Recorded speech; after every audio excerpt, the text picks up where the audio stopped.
Produire du contenu sur Instagram, ça prend du temps. Heureusement, il y a aujourd'hui des apps qui nous en font gagner. Je vais te montrer dans cette vidéo les 5 apps que j'utilise tout le temps quand je crée du contenu sur Instagram. Les apps dont je vais te parler reprennent le process de création de contenu sur Instagram. On va partir de l'idée pour ensuite créer un visuel ou tourner une vidéo. Ensuite, on va sélectionner les hashtags qui vont nous rendre visibles pour ce contenu. Et enfin, on va parler programmation pour gagner du temps. Hello, je suis Laurence de Rapidly. Bienvenue sur notre chaîne où on publie chaque semaine une nouvelle vidéo qui t'apprend à utiliser les réseaux sociaux pour faire grandir ton business. Clique sur le bouton s'abonner si tu es prêt à travailler sérieusement sur tes publications. La première étape est souvent un des plus gros problèmes quand tu veux créer du contenu pour Instagram, c'est l'idée. Tu arrives le matin en te disant il faut que je crée un post et là c'est l'angoisse de la page blanche, par quoi je commence, de quoi je parle, bref, le doute s'installe, le syndrome de l'imposteur aussi. Donc comment faire pour avoir des idées en permanence ? La première chose que tu peux faire, c'est bien sûr browser Instagram, regarder d'autres comptes dans ta niche, essayer de repiquer des idées à droite à gauche, sans copier, bien sûr, on est bien d'accord, mais simplement t'inspirer de ce que font les autres pour créer ton propre contenu, amener ta propre expérience. Ça, c'est la première phase. Mais on est bien d'accord, ça prend du temps, ça nécessite de faire une veille organisée et d'avoir un système où tu catalogues tes idées qui soit bien en place pour que le moment où tu crées ton contenu, tu puisses piocher facilement dedans. Heureusement pour toi, il y a beaucoup plus simple. Et là, tu vas me dire, ok, c'est un peu de l'autopromotion, c'est vrai, mais néanmoins, notre app, Rapidly, va exactement solutionner ce problème de l'idée. Aujourd'hui, on a plus de 1200 clients qui l'utilisent tous les jours, toutes les semaines pour créer leur contenu. Rapidly te donne chaque semaine 16 modèles de publications qui sont adaptés à ton domaine d'activité pour écrire des textes qui sont impactants et qui vont servir tes objectifs comme te faire connaître, créer de l'engagement ou encore vendre tes produits ou tes services. Non seulement Rapidly va te donner des idées pour créer tes publications, mais elle va aussi te donner des idées de stories, de quoi ne jamais être en panne de stories pour la journée. Même si tu crées tes stories facilement, de temps en temps, on est bien d'accord, on est toujours un peu vide. Et là, aller dans Rapidly, regarder les propositions qu'on te fait, ça va tout de suite te donner l'étincelle pour créer une story en 2 temps 3 mouvements. Et Rapidly est là aussi pour t'inspirer pour tes Reels. On catalogue chaque semaine les Reels avec les musiques tendances du moment et on te propose même des modèles de texte pour les approprier selon ton domaine d'activité. Rapidly aujourd'hui, c'est plus de 15 domaines d'activité différents.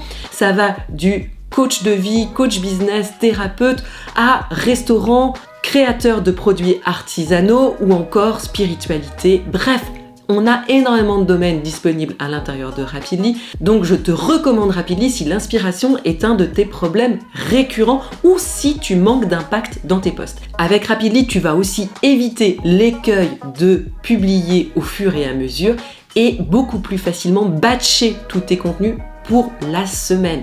Ça veut dire que tu vas prendre tous les posts qu'il y a dans Rapidly, pourquoi pas aussi toutes les stories et les Reels, et tu vas décider une fois pour l'ensemble de ta semaine des posts que tu vas réaliser. Tu vas les écrire en règle générale sur le moment et éventuellement tu vas soit produire les visuels et les vidéos dans le même moment ou bien le planifier pour plus tard. Mais tu vas pouvoir organiser et planifier ta création de contenu en une seule fois pour la semaine, ce qui va te permettre de gagner du temps mais aussi de la tranquillité d'esprit. Le reste de la semaine, tu n'as plus à te soucier de ton compte Instagram, tu n'as plus qu'à répondre aux commentaires, répondre aux messages. Je te laisse bien sûr le lien dans la description avec toutes les autres apps dont je vais te parler maintenant. Deuxième étape de notre processus de création de contenu, la création du visuel. Et là, sans grande surprise, je vais te parler de Canva. Je ne vais pas te montrer Canva en long et en large, je pense que la majorité d'entre vous connaissent déjà. Je vais simplement te parler de ce que j'aime particulièrement dans Canva. La première chose que j'aime dans Canva, c'est le fait que les formats de posts sont déjà là. Donc tu n'as pas à te soucier de retailler des images pour qu'elles correspondent bien à Instagram ou à LinkedIn ou à Facebook. Tu vas prendre un modèle qui a déjà le bon format. Et ça, c'est beaucoup de temps et de sueur de gagner. Ensuite, ce que je trouve fantastique avec Canva, c'est que tu peux repartir d'un visuel que tu as déjà créé pour en faire un nouveau. Et ça va te permettre de créer tes propres templates et donc de les réutiliser à chaque fois que tu crées un nouveau visuel pour ton compte Instagram. Tu vas gagner énormément de temps et tu vas t'assurer d'avoir toujours une identité visuelle qui est cohérente et consistante au fur et à mesure des publications que tu crées. Ensuite, quand tu as besoin d'images stock, Canva t'offre énormément de potentiel avec sa banque d'images. Tu peux rechercher toutes sortes d'images, la bibliothèque est extrêmement profonde. Ensuite, la variété des éléments graphiques que tu peux ajouter à tes designs. Le fait de pouvoir ajouter un carré, un rectangle, une forme, un cadre, un GIF, bref, tous ces petits éléments vont te permettre de personnaliser tes designs à l'infini. Et moi, j'adore pimenter nos designs de petits éléments graphiques ici et là. Une ampoule pour personnaliser une idée,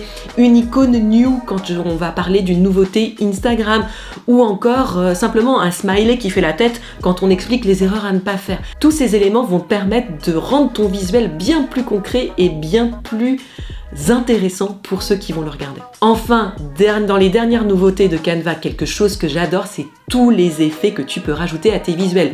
Les effets sur le texte, comme les ombrés, un petit peu de décalage, etc. Ça te permet de personnaliser là encore beaucoup tes textes, mais aussi les effets que tu vas pouvoir appliquer sur les images, notamment le fait de pouvoir détourer par exemple une photo pour supprimer l'arrière-plan. C'est quelque chose qui fonctionne extrêmement bien. Pour nous, où on met une photo de nous régulièrement par exemple dans nos carousels, le fait de pouvoir détourer ces photos aussi facilement sans avoir à passer par Photoshop, c'est un gain de temps tellement important que c'est vraiment une fonctionnalité que j'adore. Tous ces éléments font de Canva un outil incontournable. Parlons maintenant des Reels. Produire des images avec Canva, c'est très bien, mais si tu veux produire de la vidéo pour faire des Reels, les Reels sont un super élément de visibilité, donc c'est quelque chose que tu veux faire. Donc comment on fait les Reels? Eh bien, honnêtement, on utilise l'app d'Instagram directement pour tourner la majorité de nos Reels. On nous pose souvent la question, est-ce que vous utilisez une autre app pour créer vos Reels? Eh bien non, en réalité, on passe directement par l'app d'Instagram parce qu'elle est déjà très bien faite pour faire des Reels. D'ailleurs, si c'est compliqué pour toi, on a une vidéo qui explique exactement le process qu'on utilise pour créer des Reels. Il y a tout dans l'app d'Instagram pour créer un bon Reel. D'abord, il y a les filtres. Les filtres vont te permettre de créer une identité visuelle, là encore, qui va rester cohérente au fur et à mesure de tes Reels. Tu veux utiliser toujours le même filtre à chaque Reels pour que les gens, là encore, te reconnaissent facilement dans leur feed. Ensuite, il y a le timer qui va te permettre d'être en phase avec le démarrage de l'audio ou de la musique que tu utilises. Ensuite, il y a l'outil d'alignement. Si tu vas utiliser plusieurs séquences vidéo, l'outil d'alignement va te permettre de te positionner exactement à l'endroit où s'est arrêtée la première séquence vidéo. Enfin, l'outil texte va te permettre d'ajouter facilement du texte et de le positionner à certains moments de ta vidéo, donc le faire apparaître et disparaître en fonction des moments de ta vidéo, ou pourquoi pas de rajouter aussi des gifs ou tout autre élément que tu souhaites. Donc tout ça fonctionne très bien et tu vas gagner du temps à le faire directement dans l'application Instagram. Le seul truc, c'est n'oublie pas d'enregistrer ta vidéo parce qu'il y a souvent des bugs avec les brouillons, donc si tu ne vas pas publier ton Reel tout de suite, enregistre-le dans les vidéos de ton téléphone juste pour être sûr de ne pas le perdre. Enfin, petite astuce, c'est vrai que si on fait des montages parfois un peu compliqués, là on va parfois utiliser une autre application qui est l'application InShot. InShot pour moi est une super app d'editing vidéo, notamment des vidéos verticales sur smartphone. Elle est vraiment simple d'utilisation et elle permet déjà de faire énormément de subtilité dans tes montages, notamment si tu as des transitions un peu compliquées. InShot peut être une bonne ressource à avoir. Je te mets là encore le lien dans la description. Si on continue dans notre process de création de contenu, la troisième étape, c'est bien sûr quels sont les hashtags que je vais ajouter à cette publication. Les hashtags sont hyper importants parce que c'est eux qui vont te permettre d'être découvert par de nouveaux abonnés. Donc c'est quelque chose que tu veux travailler de manière régulière. L'outil qu'on utilise et qu'on adore chez Rapidly, c'est Flick Hashtag. Flick Hashtag a pour moi révolutionné la manière dont on gère les hashtags et nous a vraiment permis de professionnaliser la façon dont on choisit nos hashtags pour nos publications. D'abord, c'est extrêmement simple de faire une recherche de hashtags qui sont cohérents par rapport à notre contenu dans Flick. La deuxième chose, c'est que comme il y a plein de stats sur ces différents hashtags, ça nous permet de construire des listes de hashtags qu'on va pouvoir réutiliser régulièrement vraiment avec nos contenus de manière très facilement. C'est ce qu'ils appellent les collections dans Flick. Enfin, et ce qui fait pour moi la différence avec tous les outils de hashtag que j'ai utilisés jusqu'à présent, c'est bien sûr la partie analytics. Dans Flick, tu vas vraiment pouvoir comprendre quels sont les hashtags qui te rendent visible. Parce que Flick va te donner pour chaque publication les hashtags sur lesquels tu as été ranké dans les recherches par hashtag. Ça veut dire la position à laquelle ton contenu est arrivé sur ce hashtag dans les pages de recherche de hashtag d'Instagram. Donc tu vas pouvoir savoir si tu es arrivé dans les positions par exemple 0 à 9, donc qui sont des super positions, ou plus loin dans le ranking.